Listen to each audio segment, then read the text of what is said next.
Hello everyone, I am possible class में आप सभी का स्वागत है। इस वीडियो में हम लोग डिस्कस करने वाले हैं 6th स्टैंडर्ड की ज्योग्राफी का लेसन नंबर 3 पृथ्वी की गतियाँ। ये चैप्टर हमने ऑलरेडी स्टार्ट कर दिया है, जिसने नहीं देखा है वो जाके देख सकता है। ठीक है, तो ये सारा तो हम पढ़ चुके थे। आज हम पढ़ेंगे यहाँ से। ठीक है, तो चलिए देखते हैं। चित्र 3.3 में आप देखेंगे कि 21 जून को उत्तरी गोलार्ध जो होता है वो सूर्य की तरफ झुका होता है। तो सूर्य की जो किरणें होती है ना, वो कर्क रेखा पर सीधी पड़ती है। अब कर्क रेखा क्या है, मकर रेखा क्या है, विषुवत रेखा क्या है, वो सब हमने लेसन नंबर 2 में पढ़ा था।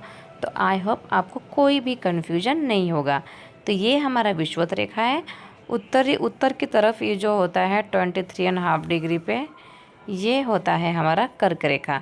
तो सन की लाइट जो है ना डायरेक्ट कर्क रेखा पे पड़ती है, जिसके वजह से ये जो एरिया है, इस एरिया में मतलब इस क्षेत्रों में ऊष्मा अधिक प्राप्त होती है, सन की लाइट ज़्यादा प्राप्त होती है। और ध्रुवों के पास मतलब कि जो पोल्स के पास वाले क्षेत्र में सन की जो लाइट होती है ना, वो कम प्राप्त होती है, क्योंकि वहाँ सूर्य की जो किरणें हैं वो तिरछी पड़ती है। वो भी हमने लेसन नंबर 2 में पढ़ा था, है ना। तो उत्तर ध्रुव जो है ना वो सूर्य की तरफ झुका होता है ना। तो उस तथा उत्तरी ध्रुव रेखा के बाद वाले भागों पर लगभग 6 महीने तक लगातार दिन रहता है। ठीक है, क्यों लगातार दिन रहता है? क्योंकि 21 जून में हमारा सूरज यहाँ पर है, ठीक है, और सन हमारा है। तो ये जो एरिया है ना, ये उत्तरी गोलार्ध, ये सन की तरफ झुका है। ठीक है, तो सन की लाइट यहाँ पहुँचती है और झुका होने के वजह से कंटिन्यू सन की लाइट 6 महीने तक यहाँ रहती है, जब तक जो हमारा अर्थ है वो यहाँ ना पहुँच जाए। ठीक है, तो ये वाला जो उत्तरी गोलार्ध है ना, यहाँ पे कंटिन्यू 6 महीने तक दिन रहता है। और वही अगर हम दक्षिणी गोलार्ध की बात करें तो यहाँ पे कंटिन्यू 6 महीने रात होती है। ठीक है, चूँकि उत्तरी गोलार्ध के बहुत बड़े भाग में सूर्य की रोशनी प्राप्त होती है, इसलिए विषुवत वृत्त के उत्तरी भाग में गर्मी का मौसम होता है। 21 जून को इन क्षेत्रों में सबसे लंबा दिन तथा सबसे छोटी रात होती है। ठीक है, तो 21 जून को सबसे बड़ा दिन होगा और रात सबसे छोटी होगी। तो पृथ्वी की इस अवस्था को उत्तर अयनांत कहा जाता है, उत्तर अयनांत कहते हैं। ठीक है, चलो हम इसको अभी यहाँ पे डायग्राम जो दिया है ना, इसमें देख लेते हैं। अब ये है हमारा 21 जून की अवस्था, जहाँ सूरज जो है ना, ठीक है, जो अर्थ है हमारा वो देखो सन की तरफ झुका हुआ है ना। तो ये जो नॉर्थ वाला डायरेक्शन है ना, नॉर्थ वाला जो एरिया है वो सन की तरफ है। तो सन की लाइट जो है यहाँ पे 6 महीना कंटिन्यू पड़ेगी। और आप देख सकते हो यहाँ पे सन की लाइट नीचे की तरफ नहीं आ रही है ना, तो दक्षिणी गोलार्ध में कंटिन्यू 6 महीना रात होती है। ठीक है, वही अगर आप काउंटिंग करेंगे जून से जुलाई, अगस्त, सितंबर, अक्टूबर, नवंबर, दिसंबर, कितना हो गया? 6 महीना। 6 महीना तक यहाँ पे क्या रहेगा? दिन, इधर रात। जब हमारा अर्थ घूमते घूमते 6 महीने का सफ़र तय करते करते जब यहाँ पहुँचता है, 22 दिसंबर में पहुँचता है, तब हमारी अर्थ का जो डायरेक्शन होता है वो कैसा होगा? उत्तरी गोलार्ध अब उल्टा चला जाएगा इस तरफ, और जो दक्षिणी गोलार्ध है ना वो सूरज की तरफ आ जाएगा, है ना। तो दक्षिणी गोलार्ध में सन की लाइट ज़्यादा पड़ेगी यहाँ पे। तो यहाँ पे क्या होगा? दक्षिणी गोलार्ध में गर्मी का सीज़न हो जाएगा, उत्तरी गोलार्ध में ठंडी का सीज़न हो जाएगा। आई होप आपको समझ में आ गया होगा। ठीक है, चलिए देखते हैं अब 22 दिसंबर का। ये मैंने ऑलरेडी आपको बता दिया है। तो 22 दिसंबर को दक्षिण ध्रुव के सूर्य की ओर झुके होने के कारण, तो अब देखो दक्षिण ध्रुव जो होता है वो सूर्य की तरफ होता है। तो इसमें क्या होता है? मकर रेखा पर सूर्य की किरणें सीधी पड़ती है। अब देखो यहाँ पर कर्क रेखा पे सन की लाइट जा रही थी, अब यहाँ पे मकर रेखा, ये जो रेखा है ये मकर रेखा है, सन की लाइट मकर रेखा की तरफ पड़ रही है। चूँकि सूर्य की किरणें मकर रेखा पर लंबवत पड़ती है, इसलिए दक्षिणी गोलार्ध के बहुत बड़े भाग में क्या होगा? प्रकाश होता है तो उस टाइम पे दक्षिणी गोलार्ध में लंबे दिन होंगी तथा छोटी रातें होंगी, है ना। वाली ग्रीष्म ऋतु होती है। इसके ठीक विपरीत स्थिति उत्तरी गोलार्ध में होती है।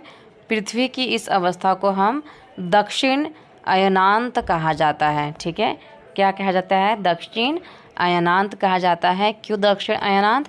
क्योंकि उत्तरी गोलार्ध में क्या है? उत्तरी गोलार्ध में ठंडी का मौसम है और दक्षिणी गोलार्ध में गर्मी का मौसम है, तो इसको हम दक्षिण अयनांत कहेंगे। ठीक है। और अब क्या आप जानते हैं कि जो ऑस्ट्रेलिया है ना, ऑस्ट्रेलिया जो है वो गर्मी के सीज़न में क्रिसमस मनाता है।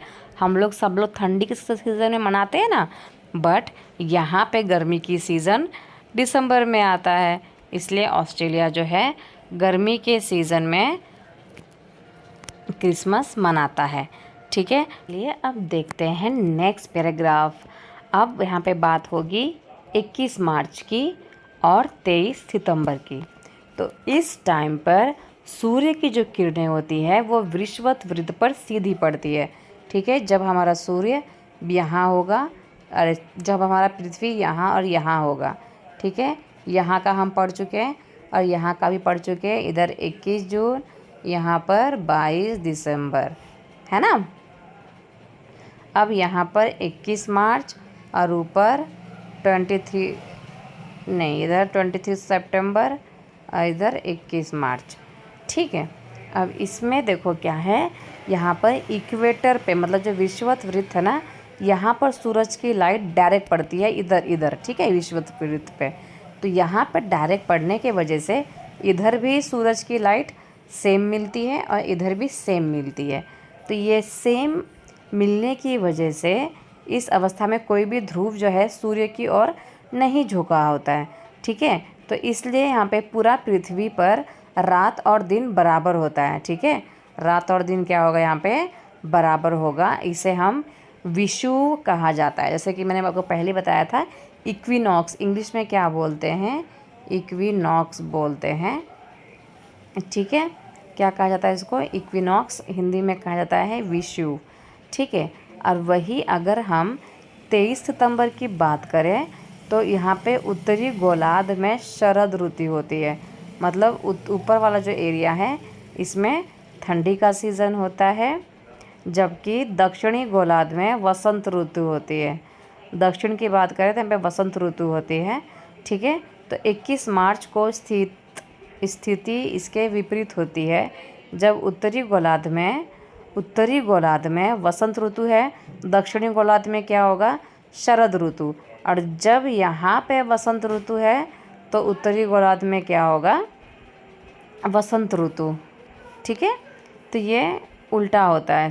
तो इस प्रकार हम स्पष्ट हैं कि पृथ्वी के घूर्णन और परिक्रमण के कारण ही दिन और रात तथा ऋतुओं में परिवर्तन होता रहता है ना। अभी तो ऋतुओं में कितना ज़्यादा परिवर्तन हो रहा है, इतनी ज़्यादा गर्मी पड़ रही है भाई।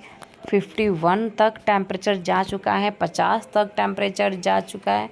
तो हम लोगों को बहुत ज़्यादा अपना ख्याल रखने की ज़रूरत है। चलिए अब एक बार हम इस डायग्राम को भी पढ़ सीख लेते हैं। पहले अब ये वाला तो हो चुका ना। ठीक है, अब हम पढ़ेंगे इसका। तो ये देखो, ये है यहाँ पे 23 सितंबर, है ना, क्योंकि 23 सितंबर के बाद दिसंबर आएगा। तो 23 सितंबर में क्या होता है? उत्तरी गोलार्ध में शरद ऋतु रहेगा और दक्षिणी गोलार्ध में क्या रहेगा? वसंत ऋतु, है ना।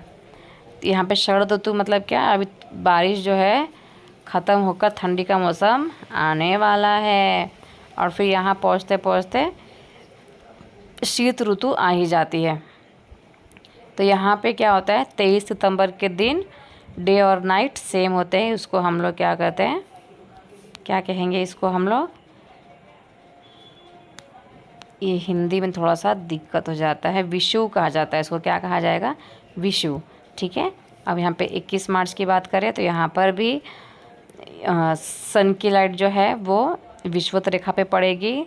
तो दोनों पोल्स पे क्या होगा, उत्तरी गोलार्ध और दक्षिणी गोलार्ध में दिन और रात सेम होंगे, मतलब ठीक है। यहाँ पे क्या होगा, दोनों जगह पे दिन और रात सेम होंगे। कब, 23 सितंबर के दिन और 21 मार्च के दिन, ठीक है। उत्तरी गोलार्ध में क्या होगा, वसंत ऋतु होगा, दक्षिणी गोलार्ध में क्या होगा, शरद ऋतु होगा, ठीक है। तो ये जो चैप्टर है वो ख़त्म हो चुका है। किसी को किसी प्रकार का डाउट हो तो आप मुझे कमेंट सेक्शन में पूछ सकते हैं। वीडियो अच्छी लगी तो चैनल को सब्सक्राइब कर लीजिएगा, लाइक कमेंट शेयर ज़रूर कीजिएगा, ताकि आपको ऐसे ही एनसीईआरटी का एक्सप्लेनेशन मिलता रहे। मिलेंगे नेक्स्ट वीडियो में। Thank you so much.